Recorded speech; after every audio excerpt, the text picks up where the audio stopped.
LibreOffice Drawના working with objects પરના spoken ટ્યુટોરીયલમાં સ્વાગત છે. આ ટ્યુટોરીયલમાં આપણે શીખીશું ગ્રિડ્સ અને ગાઇડલાઇન્સનો ઉપયોગ કરીને ઓબ્જેક્ટ કેવી રીતે સ્થિર કરાય, સ્નેપ ફંક્શન્સનો ઉપયોગ, લાઇન્સ અને એરોહેડ્સને કેવી રીતે કસ્ટમાઇઝ કરવું. તમે આ પણ શીખશો કે ઓબ્જેક્ટને કેવી રીતે ડુપ્લિકેટ કરવું, ઓબ્જેક્ટને કેવી રીતે રીસાઇઝ કરાય, ઓબ્જેક્ટ કેવી રીતે વિતરિત કરાય, ઓબ્જેક્ટને કેવી રીતે કમ્બાઇન, મર્જ, સબટ્રેક્ટ અને ઇન્ટરસેક્ટ કરાય. અહીં આપણે આપણા ઓપરેટિંગ સિસ્ટમ તરીકે વાપરી રહ્યા છીએ ઉબુન્ટુ લિનક્સ આવૃત્તિ 1004, LibreOffice Suite આવૃત્તિ 334.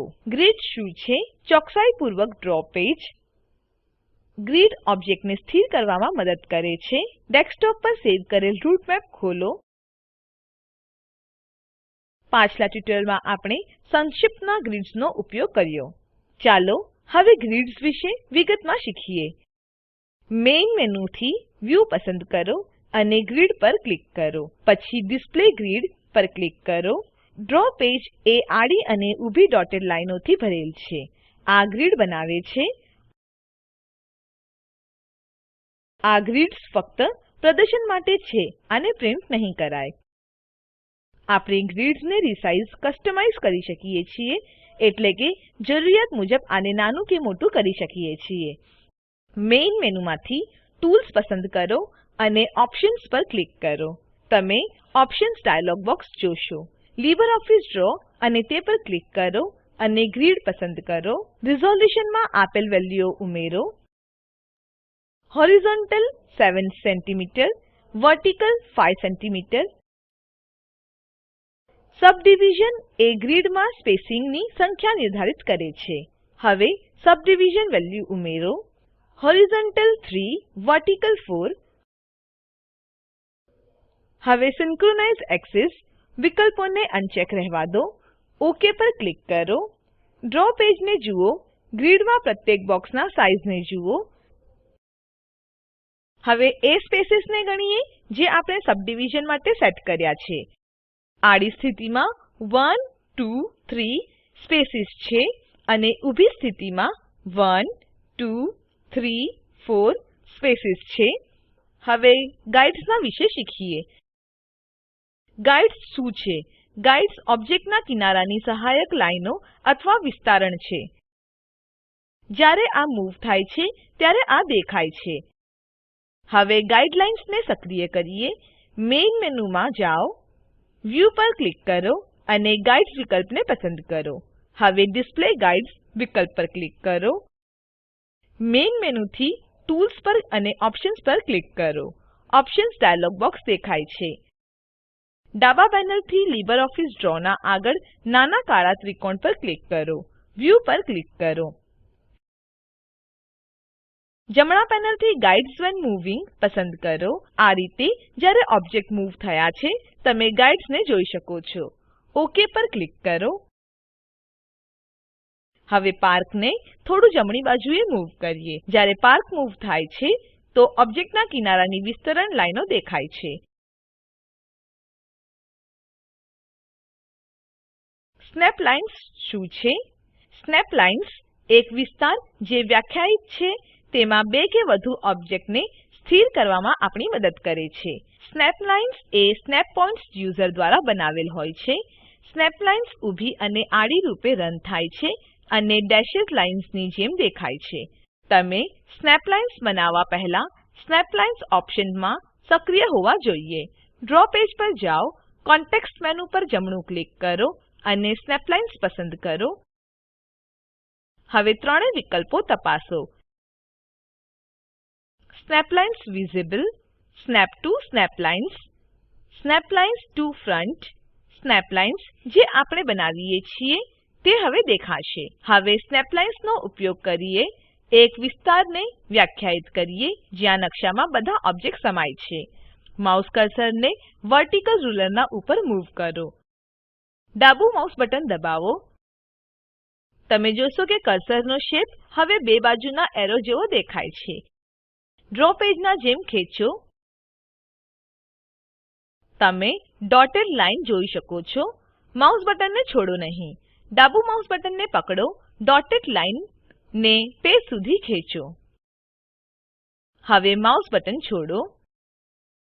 શું તમે આ લાઈન જોઈ શકો છો? આ સ્નેપ લાઈન છે. બધાથી નીચે લિમિટ બનાવવા માટે ફક્ત તેને લઈને પેજના નીચે ખેંચો.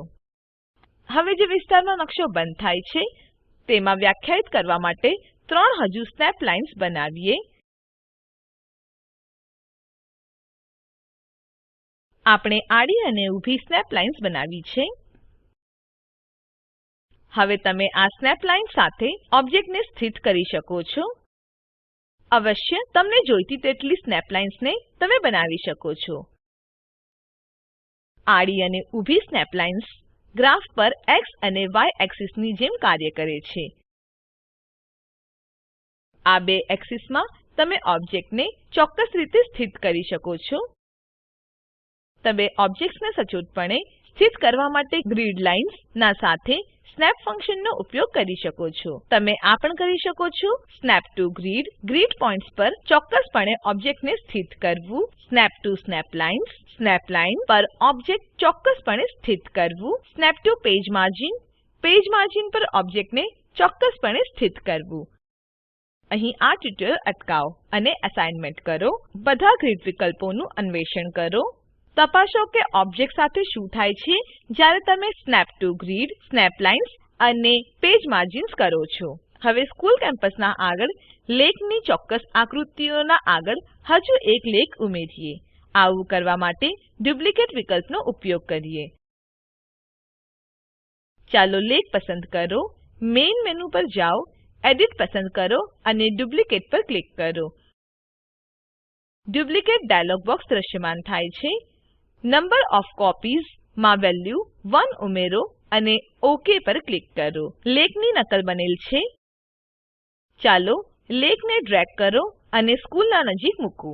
જરૂરિયાત મુજબ ઓબ્જેક્ટને કોઈ પણ માપમાં ચોક્કસપણે રિસાઇઝ કરી શકાય છે. હવે ચોક્કસ માપનો ઉપયોગ કરીએ અને સ્લાઇડમાં બતાડેલની જેમ ઘરની આકૃતિને બદલો.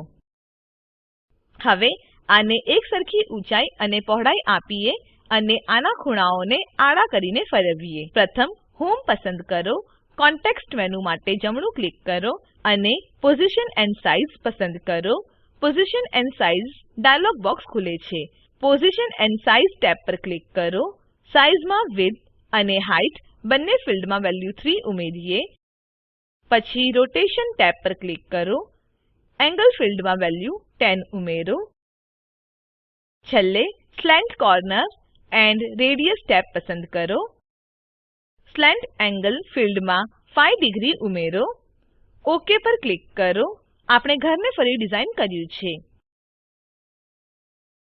અહીં આ ટ્યુટોરીયલ અટકાવો અને અસાઇનમેન્ટ કરો. ડ્રોઈંગ ટૂલબારનો ઉપયોગ કરીને વિવિધ આકૃતિઓ બનાવો. તપાસો કે તમે બધી આકૃતિઓ પર કોર્નર રેડિયસ લાગુ કરી શકો છો. હવે અમુક ઓબ્જેક્ટના જમણી કિનારી પર સમાન રૂપે સ્પેસ આપો. આપણે આને મેળવવા માટે ડિસ્ટ્રિબ્યુશન વિકલ્પનો ઉપયોગ કરીશું. ડિસ્ટ્રિબ્યુશન વિકલ્પનો ઉપયોગ કરવા માટે આપણે ઓછામાં ઓછા ઓબ્જેક્ટ્સ પસંદ કરવાની જરૂર છે. પ્રથમ રેસિડેન્શિયલ કોમ્પ્લેક્સ, પાર્કિંગ લોટ અને કમર્શિયલ કોમ્પ્લેક્સ પસંદ કરો. હવે બધા ઓબ્જેક્ટ્સને કવર કરતા સિલેક્ટ એરોને ખેંચીને તેને સમૂહ બનાવો. હવે જમણું ક્લિક કરીને ડિસ્ટ્રિબ્યુશન પસંદ કરો. હોરિઝોન્ટલ અંતર્ગત રાઇટ પસંદ કરો. ઓક પર ક્લિક કરો. ઓબ્જેક્ટ્સના જમણા કિનારા સમાન રૂપે વિતરણ કરવામાં આવશે. ડિસ્ટ્રિબ્યુશન વિકલ્પ ઓબ્જેક્ટ્સને આડા અથવા ઊભા રૂપે વિતરિત નથી કરતા.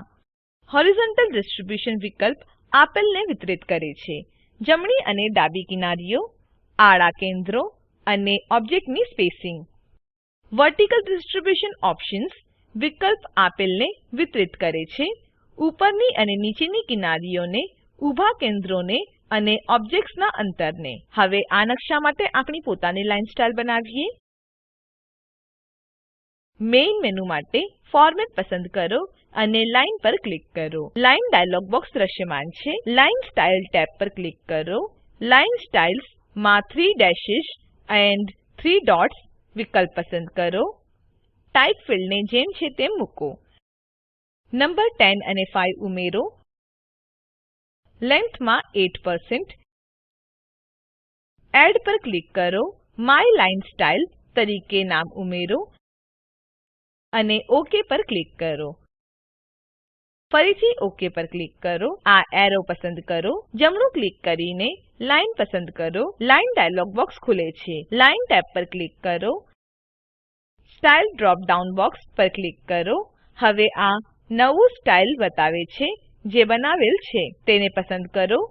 ઓક પર ક્લિક કરો. આપણે એક નવી સ્ટાઇલ લાઇન બનાવી છે. સ્કૂલ કેમ્પસના ડાબી બાજુએ ચાલો એક નાનું સ્ટેડિયમ બનાવીએ. ડ્રોઈંગ ટૂલબાર પરથી બેઝિક શેપ્સ પર ક્લિક કરો અને સર્કલ પસંદ કરો. હવે આને ડ્રો પેજમાં ઉમેરીએ.